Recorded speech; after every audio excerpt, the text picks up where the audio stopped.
So hello guys, I welcome you to the second lecture. So now since we have discussed the skull in detail, let us actually solve a question and then we'll go to the appendicular skeleton that is supposed to be taken in this particular lecture. See, first of all, we are supposed to know which of these are wrongly matched, okay?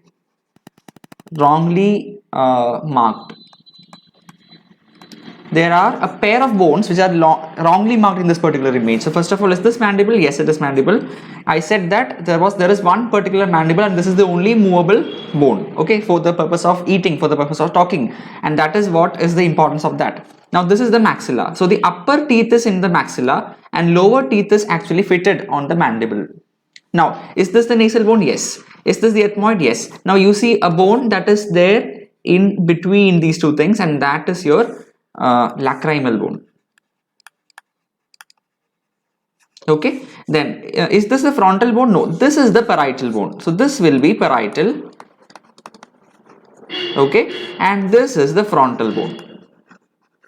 So those are the two important bones which are actually marked wrong here. So you see the option number D corresponds to the answer, isn't it? So answer is option D here because they are the ones which are wrongly marked. So this is the parietal bone, this is the frontal bone. They have been just interplaced, okay, displaced, okay, that's it. Now this particular big bone is the temporal bone, and I told you that ear lies inside the temporal bone. Fine. Now this is the occipital bone, and I told you that there are two occipital condyle. That is why we call the human skull as the dicondylic skull, and even the foramen magnum through which the medulla oblongata comes down as the spinal cord is also present on the occipital bone. Now here I can see that there is a sphenoid bone, isn't it? And I told you that there is a single sphenoid bone. You have one part of it here, the other part of it is here, and it is connected internally. It is a butterfly shaped bone, and I told you that pituitary is located in the sphenoid bone, and that depression where the pituitary is located inside the sphenoid bone is called as sella turcica, which you will be learning in the topic of chemical coordination and integration. I hope that is all with this, and this is your zygomatic bone. Okay, so this is the zygomatic bone. So these are all the things that are there. Now let us go to the next concept. Now we will start with the topic of appendicular skeleton. So appendicular skeleton comprises of two parts. Okay, you have the limbs. Okay, limbs can be upper limb and lower limb. Okay, this entire thing is your upper limb and your entire lower limb is there. So basically you need to understand that it has the limbs and the girdles. Okay, so girdles will connect this to the axial skeleton. So the limb is connected to the axial skeleton with the help of the girdle. Fine, this is how the whole thing is arranged. That's it. Okay, now what I understand by upper limb and lower limb is that they are appendicular skeleton. Now each limb has that value you are supposed to remember by heart, 30 bones. Okay, be it your left upper limb, right upper limb, left lower limb, right lower limb, whatever it is, the number of bones total is 30. Altogether you have 30. That's it. Okay, so let us understand the upper limb bones and lower limb bones in great detail. So before that itself, what are the types of girdles here? Pectoral girdle and pelvic girdle. So you have a pectoral girdle, we'll understand that now, and you have a pelvic girdle. Okay, so if you are done with this, limbs can be divided into upper and lower limb. Okay, you have two upper limbs, two lower limbs. We know that. Now each limb has 30 bones each. Okay, each limb has 30 bones. Now girdles can be divided into pectoral and pelvic. Okay, now we look at the bones of the upper limb and lower limb. So we'll start from here. Okay, we'll start from here. We will just consider these things over there. Okay, whatever lies below this we'll consider as the limbs. Okay, so in the upper limb you have a single bone over here in the arm region, isn't it? In this arm region you have just one single bone, and that is the humerus, right? So here comes humerus, and correspondingly you have the femur in the lower limb. They are very similar. That is what I'm actually telling you. Okay, you have one humerus, one femur. Okay, so the number is actually material. I don't have to write one again and again. That's it. So there is one humerus here and correspondingly one femur here. And remember, this femur is the longest bone. The length is very large. It will be around this much. Okay, so the femur is a big bone. It's the longest bone inside the human body. Now coming to the forearm, this is your forearm. In the forearm, you are having radius and ulna here, while in the lower limb, you have tibia and fibula. So the point that you need to remember is that radius and tibia are very similar, while ulna and fibula are also very similar. Now, how will I know which is radius, which is ulna? That is the question that they can ask you. They can trick you with this. Okay, they might give you this image and they might ask you which is radius and or identify the wrongly marked structure, or they are just marking this one ulna. They are marking and they are asking you what is that particular bone. So how will we know what is the radius and what is the ulna? Which of these is the radius and which of this is the ulna? Remember, radius is always located in that direction of the thumb. This is my thumb, isn't it? Okay, and this is the radius. So radius and the thumb are lying in the same direction. So radius and the thumb are in the same direction. That's it. And here also, this is the tibia and your big toe. Okay, the thumb of the lower limb is called as the big toe. So the big toe is in the direction of the thumb of the lower limb, or the big toe, isn't it? So tibia is in the direction of the big toe. That is how you will be remembering it. So, and the other one, that is ulna, is slightly, I mean, ulna and radius are almost similar in size, but if you see this particular fibula here, fibula is very thin kind of a bone. Okay, it is perhaps very thin kind of a bone, and yes, it is on the other side. Okay, it is pointing towards the little finger, little toe, right? So radius and thumb are in the same line. With that, you can identify which is radius, which is ulna. Again, as I was telling you, the fibula is in the line of the little toe, tibia is in the line of the big toe. Big toe, that's it. So this is how you will be identifying the image if they are giving you this kind of an image, right? So we even went to the extent of the leg and also till the forearm. Now, if you talk about the wrist here, okay, in the wrist region, you are having 8 carpals here. Okay, but here you have 7 tarsals. Lower limb has 7 tarsals, but here have 8 carpal bones. This is 1, 2, 3, 4, 5, 6, 7, 8 here, and there are 7 bones over here. No need to remember the name of individual carpal bones. These 8 carpal bones, they have their own names. No need to remember that. And here you have 7 tarsals. Tarsals also have their own names. Okay, no need to remember that. Don't go into such extent at this particular moment. Okay, if you are revising the things over there, if you have a lot of time left, okay, you can even think about doing that. But in revision class, I wouldn't actually prefer telling you the name of each and every one of them. Right? So after the carpals, after the 8 carpals, these are connected with the metacarpals. Okay, so that is what is making your palm. So here comes my carpals. Now here comes my metacarpals. If I am having 5 fingers in this particular hand, so I will be having 5 metacarpals. 1, 2, 3, 4, 5. So in the palm, the bones that are making the palm are called by the name of metacarpals. Here comes carpals. Here I have metacarpals.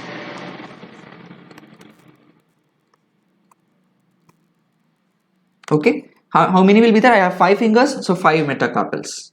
Here, since the ankle is made by the tarsals, then in the foot, okay, I have the metatarsals.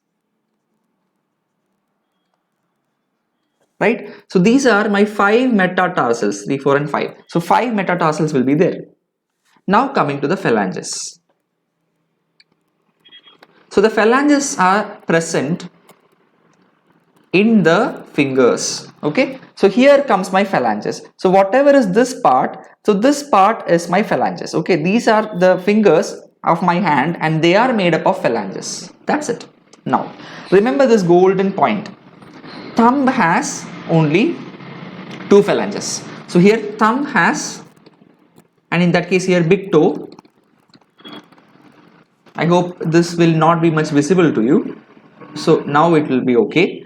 So thumb will be having 2 phalanges, okay, 2 phalanges, and the big toe also has 2 phalanges. Now rest all fingers have 3 phalanges. Okay, 1, 2 and 3. 1, 2, 3. 1, 2, 3 in that format. So rest all toes will be having 3 phalanges each. Now if you look into this particular image, this particular list that I have made over here, it is very simple to conclude that both upper limbs and lower limbs are almost very much similar, isn't it? It's very easy to conclude that. So we have listed everything over here. We have seen the image and we have understood how we need to count the number of bones. Now the point is, one more important point that you need to remember is that what is the actual difference between the upper limb and lower limb? In your upper limb, you are having these many bones.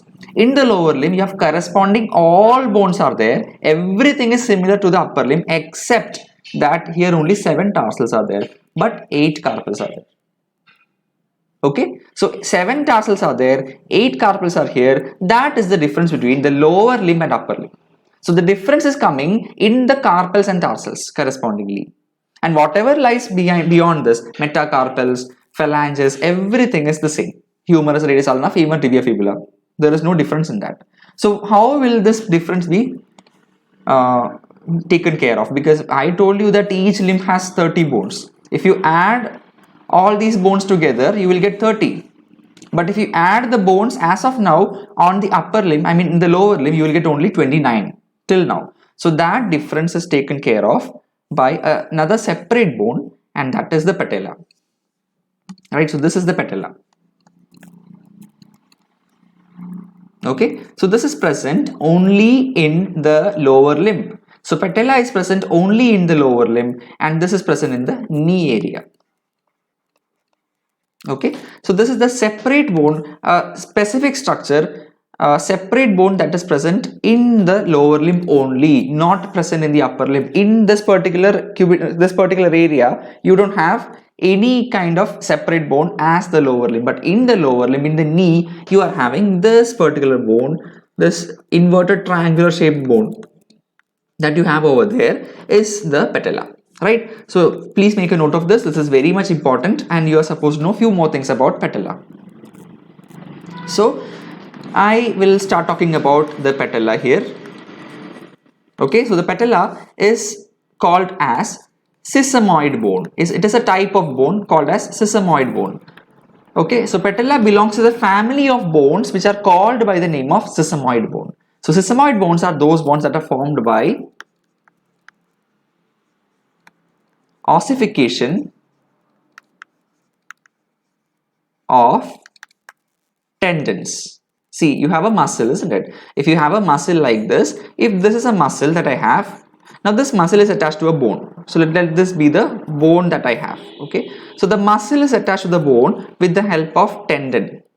Okay, now this tendon gets ossified. This is the tendon. The attachment of the muscle to the bone is called as tendon. Now this tendon gets ossified. So if it gets ossified, it forms a bone, isn't it? Ossification means salt deposition, and that will lead to the hardening of the tendon. It will become very much hardened, and that becomes a bone. Now when such a muscle became a bone, when this attachment of some muscle became a bone, it formed the sesamoid bone, right? And patella is that kind of a muscle which was that kind of a bone that was formed by ossification of the tendon. So it is a sesamoid bone which is formed by ossification of tendon. Never ever forget this particular important information that I told you. They can ask you in all stages. Okay, so this is the patella, right? So these are all the bones that you need to talk about in the topic of the limbs. Now we have to talk about the girdles. So as a concluding note, I will just tell you that the number of bones here is 30, and here it was 29 plus patella is again 30. So in any limb that you take, the number of bones is 30. Remember that. And patella is a sesamoid bone which is formed by ossification of tendons. Tendon, just a single tendon. That's it. Okay, so we'll go to the concept of the girdles, pectoral and pelvic girdles, these two things now. So guys, the next part of the appendicular skeleton is the girdle. So girdle is a structure which will attach the appendicular skeleton to the axial skeleton. Axial skeleton, 4 things, isn't it? Skull, sternum, ribs and vertebrae. So to all these structures, to the axial skeleton, the limb has to be attached. Upper limb, lower limb has to be attached to the axial skeleton. And this attachment is the function of the girdle.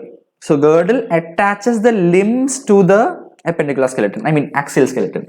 Now, how many girdles are there? Two. Okay, pectoral girdle and pelvic girdle. So let us begin with pectoral girdle. So the description in the NCERT is very difficult, and how I understood that is after getting into MBBS we were taught all bones in the human body, so we are supposed to learn that, and when I started learning each and every individual bone I got to understand what they are actually meaning in NCERT. So it is very difficult to understand at this particular level. So pectoral girdle, how I would like to talk about is that there are two bones here. Learn the name of the bones first. You have clavicle and scapula. Okay, this is the shoulder blade. So my faculty used to tell these kind of the normal layman terms for that. Shoulder blade, so it has to be a flat structure. Clavicle is the shoulder bone. Okay, if you touch here you have a ridge. This bone that is horizontal, isn't it? This horizontal one is, this is horizontal. Okay, this long bone which is horizontal here, that is your clavicle, and scapula is here on the back side here. If you just do in this particular form and if you just try to touch over here, you will see that particular bone, okay, which stands up when you actually put your hands onto the back of your body. So this bone will stand above, isn't it? So that is the importance of scapula. Now the description is a bit difficult, but let me try to tell you that scapula is, rather I would like to get some more space over here so that the concept can be understood at this moment. And once you know the concept, then that lines in NCERT will be very simple. So if this is my scapula, okay, so this is almost looking like, how will I say that? This will look like nothing but a triangle here, isn't it? Now this is a triangle, so the scapula is a triangular bone. Okay, it is a triangular bone, it is flat, okay, and finally it extends between, this was asked in this year's NEET exam, extends between second to seventh rib. This was there in one of the questions of NEET 2020. So this year's NEET exam, they had asked this particular question. It extends between second to seventh rib. I think that question was completely based on scapula. There were many points about that, but I don't remember exactly. I think that was a match the following question kind of a thing. So yeah, scapula extends between second to seventh rib. This is a very, very, very important question. This has already come in the NEET exam. So it extends between second to seventh rib. Second rib to seventh rib. That is the extent of that. Now the point is, see, it has a structure in this particular format. So bone will start arising. So this is a part of scapula that comes out in this particular format, and this is actually a ridge comes out like this, and that extends at the top of that. Okay, so this particular thing that you can see, this is the back side of scapula. Like if you need to see this kind of an image, you have to see me from the back side. So if somebody is looking at me from behind, then this is the image of the scapula that they are going to get. This is seen from the back view. Okay, this is a back view, or I can say posterior view. Somebody has to see my scapula from behind, isn't it? So only this particular, in that particular way, you will get this particular idea of this. Okay, now the point is that this particular thing is called by the name of the spine, or the spinous process, spine of scapula. Okay, and this at the topmost part, it forms this kind of a structure, and this is called by the name of acromion. Okay, so the spine will come out like this, and that at the top it becomes a extended flat process called by the name of acromion. Okay, right. Now you have a clavicle also. The clavicle is a long bone which is horizontal. Now this clavicle will come and attach over the acromion, right? So this is my clavicle. See, the idea is acromion, so this is where the spine is coming here. So the spine comes out and it forms this particular acromion, that flat structure over here, okay, on top of my shoulder, on this particular area. Now the clavicle is coming from the front side, it attaches over the acromion over here. This is how the whole thing is seen. So this is the back view of the scapula. From there I am seeing this. I see that a spine is coming here. A spine comes out there. It forms this acromion. From the front side, the clavicle comes and attaches over the acromion. So the clavicle attaches to the acromion. That is a very important sentence that is there in NCERT. I hope with this information, with this particular diagram, it is much more easier for you to understand what is actually there in the pectoral girdle. Now the point is that there is a ball and socket joint that we are aware of. Okay, that is the humerus with the scapula, shoulder joint. So we know that the shoulder joint, okay, this is nothing but a ball and socket joint. Okay, we are aware of that. You have a ball like structure, on the socket it will be there, and that gives it a lot of movements in all directions. Okay, so that's the idea of saying that it is a ball and socket joint. So this is the socket. Okay, now this is how the ball looks like, this is how the humerus looks like, and this is how the humerus will attach itself onto the scapula in this particular format, right? So this is the ball and socket joint that I am just shading over here. So this is the shoulder joint. Okay, so this is the basic idea that you need to have just to make this particular image perfect. From the back side spine is coming up. On top it forms this particular flat process called as acromion. From the front side, clavicle comes all the way here. It attaches to the acromion. Right? So these are all the basic ideas. Now we will just try to mention what is there in NCERT and we'll just finish this particular discussion. So guys, as per NCERT, this spine is described to be the elevated ridge. Okay, so the elevated ridge that you can see is the spine. Okay, so this is the elevated ridge, and this will project as an expanded process. So the spine is continuing till here. It becomes an expanded process called as acromion. This is the expanded process.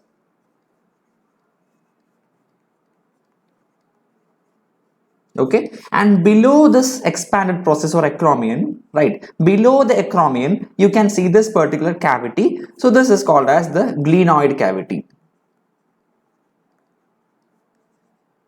Okay, so this is the socket and the head of humerus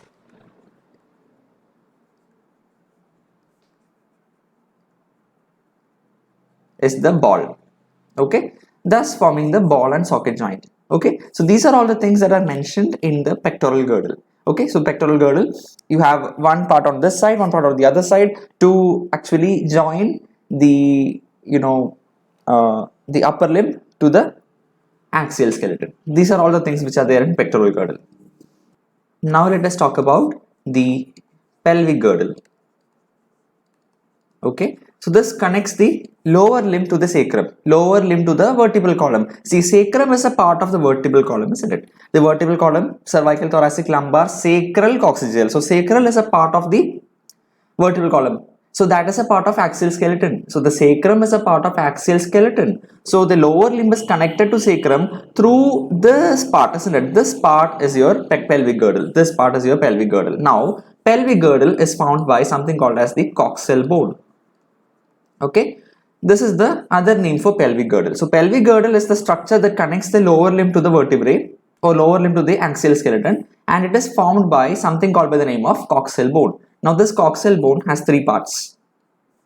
Okay, so one part is the most upper part, that is ilium. Okay, then the second one is ischium. Ischium is there, and then you have a pubis also. These are the three bones which are forming the coxal bone, which is the pelvic girdle, right? So ilium, ischium and pubis. Ilium is the most upper part. See, this is the most upper part, ilium. The most upper part, this expanded part, this entire thing is your ilium. Okay, this part is the ischium. And what lies most medially, see, the most central area, that is the pubis. Okay, so this is the most lowest is the ischium, most upper part is the ilium. Okay, and finally the most middle portion, that is most medial portion, most central part of your body in the waist area, that is actually formed by the pubis. Okay, so this pubis over here and the other pubis over here will join like this. Okay, in the center, most central part, and this junction, this is the junction between the two pubis bones. Okay, the central part of the body in the waist area. Okay, so one pubis over here, the other pubis over here. This is joined in this particular format, and this is going to form something called by the name of pubic symphysis. Okay, symphysis. Whenever you hear the word symphysis, it means the bones are joining there, and in between these two pubic bones, you have a fibrous cartilage. Okay, so what was the type of cartilage joining the ribs to the sternum? Hyaline cartilage. The picture itself was blue. Now here you are saying that it is the fibrous cartilage. You have one ilium like this, pubis like this, the other pubis is also like this, and in between you are having a fibrous cartilage in this particular format. Okay, this is how the whole thing is arranged. Now another point is junction of ilium, ischium and pubis.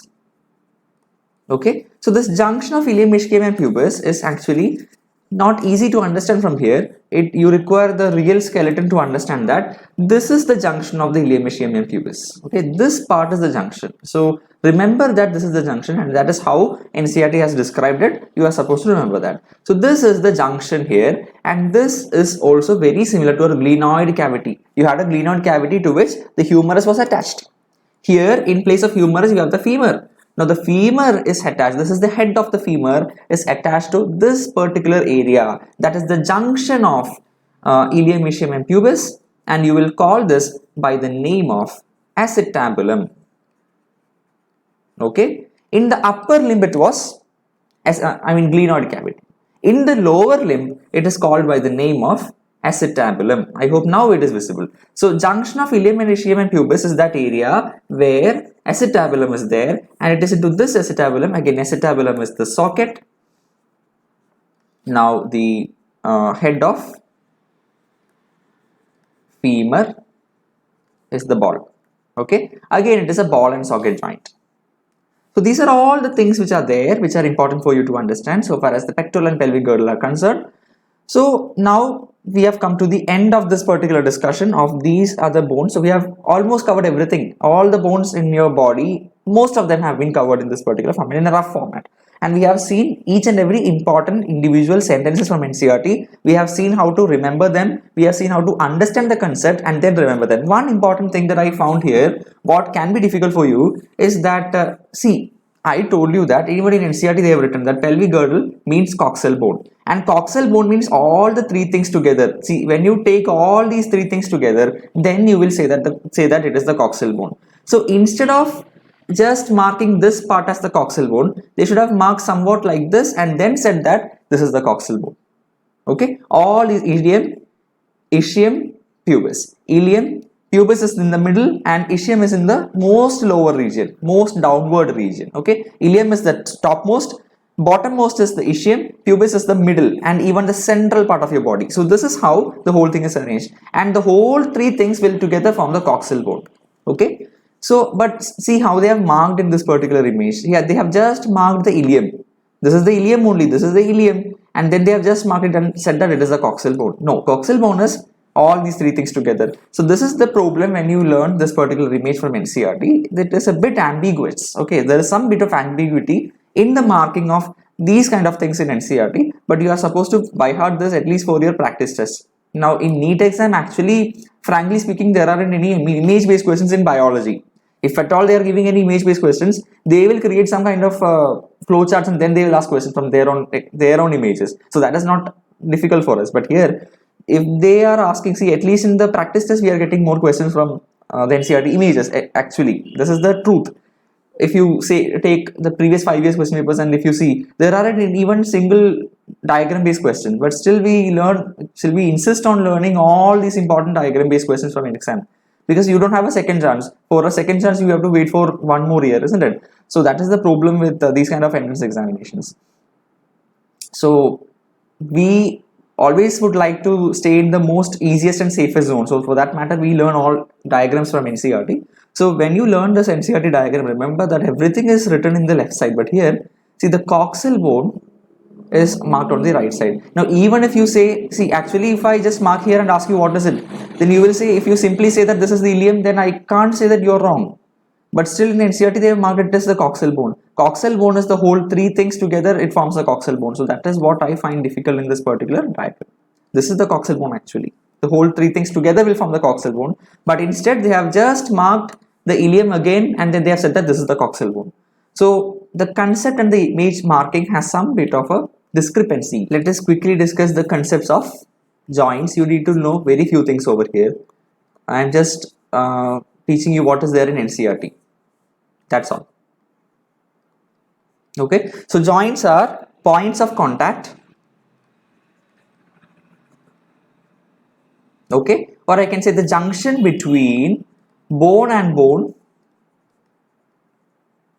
or bone and cartilage. Okay, it doesn't necessarily be always between bone and bone, it can be between bone and cartilage also. So this is what is meant by joints. Why do you require joints? For moving, isn't it? Bone is a rigid structure, so you cannot move a bone, isn't it? It is not pliable. See, it doesn't have any chondroitin salt and it is not a cartilage, and the matrix of cartilage is soft, pliable, but the bone matrix is very much hard. You cannot move it. You have a rigid piece of bone, you cannot move it. Now how are you moving your body then? The body is moved with the help of joints. So if there is a bone like this, there is another bone like this particular joint can move.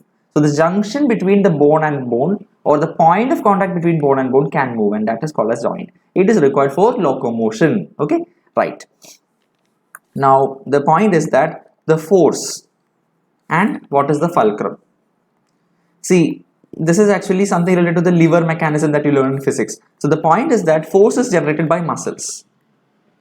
Okay, I told you that if this is the bone, okay, this is the bone, somewhat like this, a muscle will be attached to the bone, like somewhat like this, isn't it? The muscle is attached to the bone with the help of this structure. Now what do you call this particular structure? The attachment of muscle to the bone is called as tendon. So this is the tendon.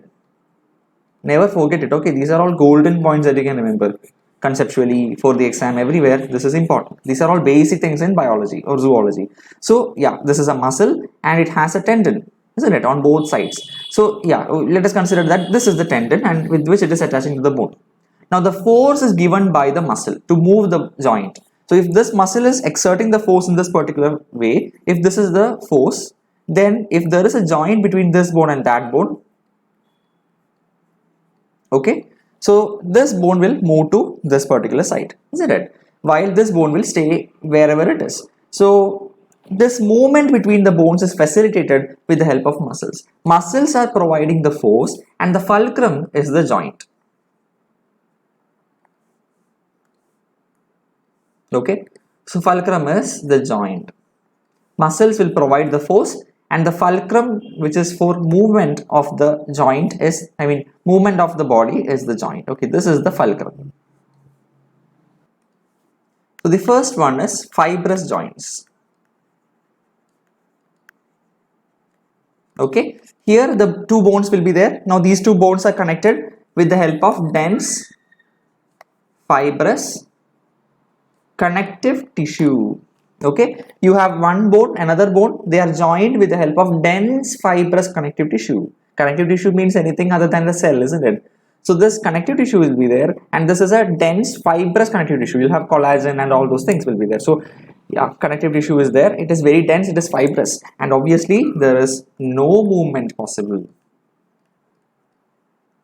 Okay, example, very much important. They can give you the example, they can ask you what type of joint it is. Between the skull bones. Okay, name some skull bones: frontal, parietal, temporal, occipital, sphenoid, ethmoid, lacrimal, nasal. We have other things like zygomatic, maxillary, mandible, everything are there. Now the point is that between these bones, do you feel that, do you move your frontal bone up and down? No, we don't move our frontal bone, we don't move our temporal bone. So that means between the skull bones, if this is a plate like skull bone, this is another skull bone, and in between you are having some dense connective tissue, there is no movement possible here. So this kind of an arrangement is called by the name of fibrous joint. That's it. Right? So this is the first type of joint. So there is no movement. Remember what is the example here. Examples are very important in this particular part. Okay, if they are asking a question, they can give you the example and they can ask you the type of joint. They can give you the type of joint, they can ask you the examples from the 4 options. Type of course is the cartilaginous joint.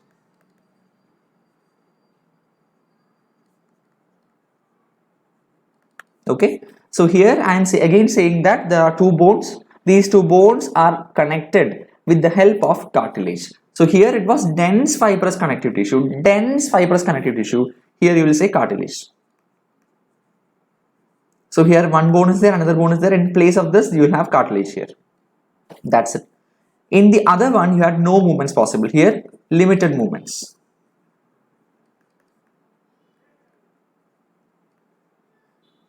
Okay. Now example. Vertebrae.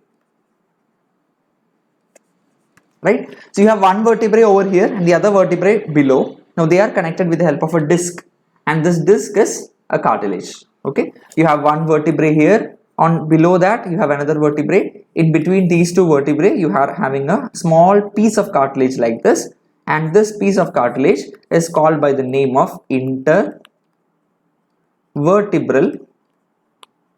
Okay, inter means between, inter means between, intra means within. Okay, inter means between, intra means within. So intervertebral means inter, in between the vertebrae you have a disc. So this is the name of the cartilage which is present over there. So this is called by the name of intervertebral disc. So that is the name of the cartilage joining the 2 vertebrae, right? And the third type of joint is the synovial joint. This is more important. Okay, so this is my first bone. Okay, and I have another bone over here. They are forming a joint over here, isn't it?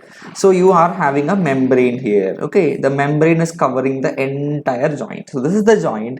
Then it is covered by a membrane. So this membrane is called by the name of synovial membrane.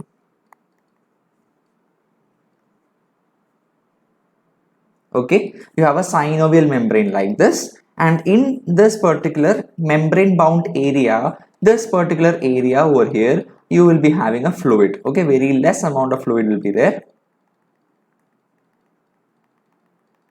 Okay, now this fluid is actually called by the name of synovial fluid.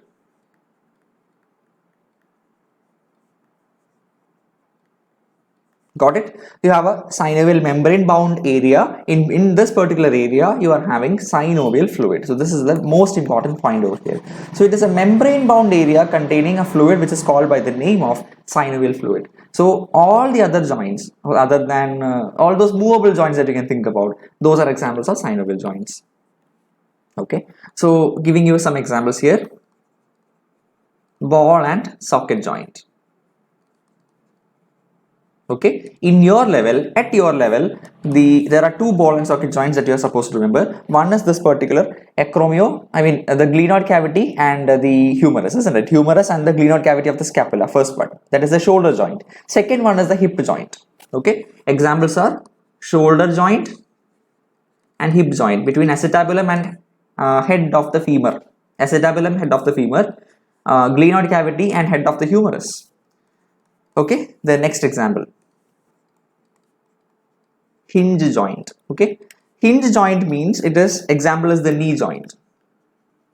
Okay, knee joint. The point is that if you are having a knee like this, it is just like the elbow joint only. Na? Like you can move it only in this particular way, right? Only one sort of movement is possible. You cannot move it in the other way around, isn't it? So that is the hinge joint. You have only one axis. So this is called by the name of hinge joint, that is in the knee joint. Okay, that is a good example that you're supposed to remember. This has been asked previously also. The third one is pivot joint. Okay, that is between atlas, first vertebrae, and axis, second vertebrae. Okay, so this is my second vertebrae. Now the second vertebrae has a structure like this. There is a projection upwards, okay, and we call it by the name of dens. You don't have to remember the name, dens, okay, or the odontoid process. So So this is the dens of the second vertebrae. This is the second vertebrae. Okay. On top of this, you are having the first vertebrae, which is attached in this particular format. I can make a better diagram here. So this is the second vertebrae, and on top of that you are having the first vertebrae. This is your atlas and this is your axis. Okay, you can move the atlas in this particular format with this. So this particular pivot will be here, and this is the pivot. This acts as the pivot. Okay, and over this, if this is the second vertebrae and you have a pivot like this, and this over this, the atlas can move. Okay, the first vertebrae can move over here in this particular format. That is the importance of pivot joint. So it is seen in between the atlas and the axis. Next one is the gliding joint. Okay, so this is between carpels bones, isn't it? Here you have the carpels in the wrist. So in between these 8 carpal bones, you are having gliding joint. So some bit of gliding is possible there. And last one is saddle joint. Okay, so saddle joint means it is between the carpel and the metacarpal. So between the carpel and the metacarpal, you can move the metacarpal in this part. I mean, you can move the metacarpal somewhere, isn't it? So that is possible. Saddle joint. So the last one is the saddle joint. It is between the carpel and metacarpal. Okay, location of carpel, location of metacarpal. So in between carpel and metacarpal, here comes the saddle joint. Okay, metacarpal of thumb. This is how it is written in NCERT, so you can remember that. Okay, so carpal and metacarpal of the thumb, there you will be having the saddle joint. So this is how, these are all the types of ball and socket that is possible here. They can even ask you ask the following kind of a question here for this, isn't it? So please learn this very carefully, and this is where people normally tend to ask more and more type of questions, even in practice exams. And in NEET, I don't know, I can't be sure that this will come or this may or may not come. If they are trying to ask you some questions of this particular chapter, then definitely this is somewhere that they can obviously consider for putting questions. So this is very important. Write this, keep on revising this. I have given you some good idea on how to remember that. So use that particular concepts that I have told you for understanding these things. Let us learn some diseases, and with that we are winding up this video. First one, certain diseases affecting the bone. Okay, first one is osteoporosis.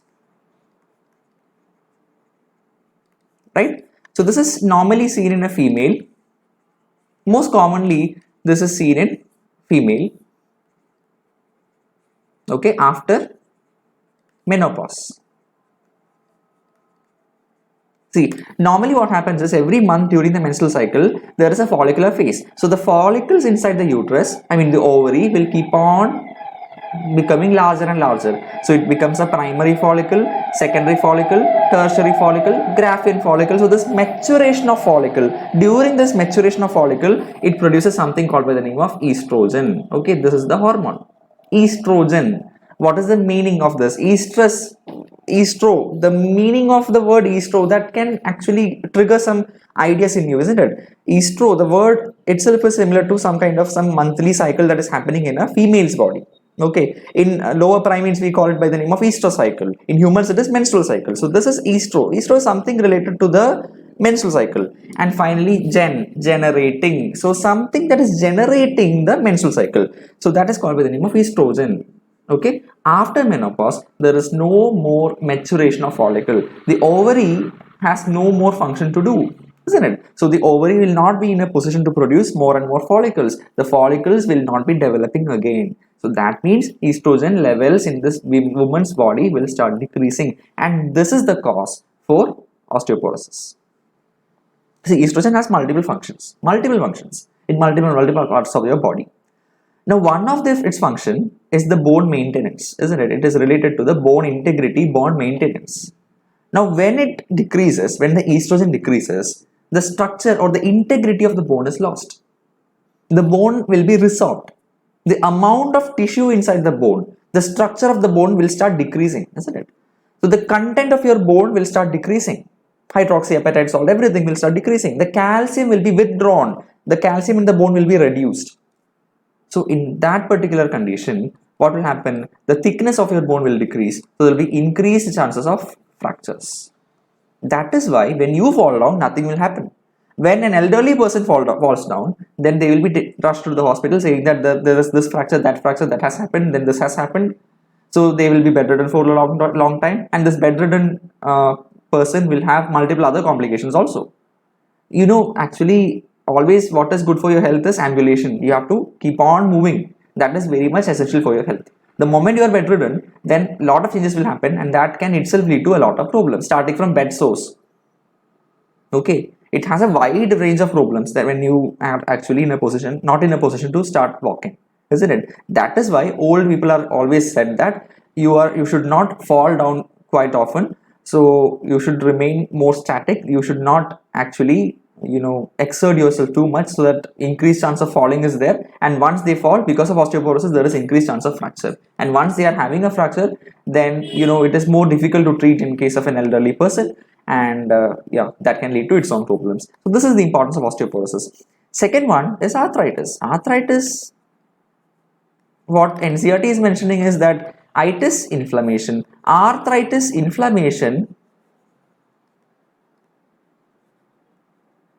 of joints. Okay, yeah, you have certain types of arthritis also. Rheumatoid arthritis is an autoimmune condition. Okay, you will learn it in Human Health and Disease. It is an autoimmune condition.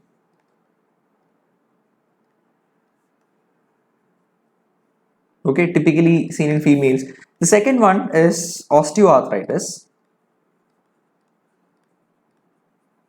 Okay, just learn the name. And third one is gouty arthritis, or the gout. Gout is accumulation of uric acid crystals. So uric acid is produced as a metabolic waste. So this is accumulation of uric acid.